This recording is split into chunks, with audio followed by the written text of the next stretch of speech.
Hello viewers, in this clip of Stock Bites, we shall see why different sectors move differently within the same economy. Well, this is because of cycles. There are two kinds of cycles. One are the short-term cycles, which are basically the business cycles, which last anywhere between 3 years and 11 years. And then you have the long-term economic cycle, which lasts anywhere upward of 20 years. Sometimes the quantity of long wave lasts as much as 40 years. So different sectors move in different cycles within the same economy. So some sectors are cyclical in nature, which follow the interest rate cycle. Some sectors follow the capex cycle, and some sectors follow the broader economic cycle. So at the same time, you might find different sectors at different stages in their cycle. So what are the stages in a cycle? In any cycle, you've got 4 stages, beginning with the boom, which is at the peak of the cycle, followed by a period of fall, and then you have the depression, which is the trough, and then the recovery, following which you reach the next boom. So these are 4 typical phases of every cycle, and each industry has its own cycle. So within an economy, at any point in time, there are several sectors which are at different stages of each cycle. So now when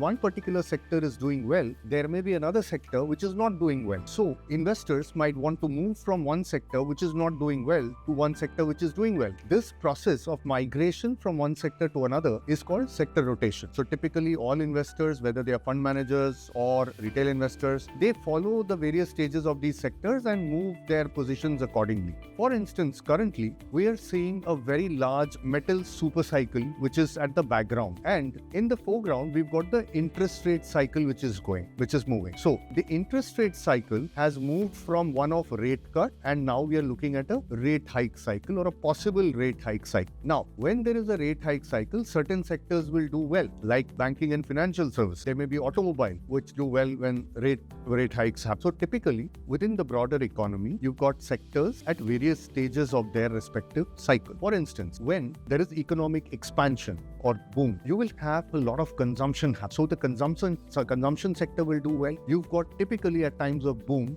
interest rates at low. So interest rates will be at a rate cut cycle, whereas the economic cycle is on a broad expansion mode. So you've got cheaper credit which comes in. So investors will be spending more, consumers will be spending more.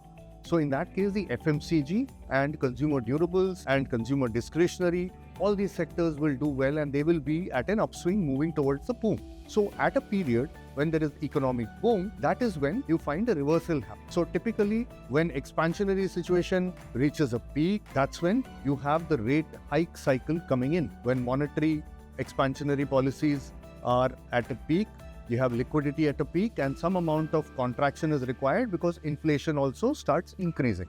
In that kind of a situation, the monetary or the rate cut cycle tips down, and you find that there is a rate hike which happens after that, which leads to economic contraction. So at times of economic contraction, you will find that consumption comes down and defensives kick in.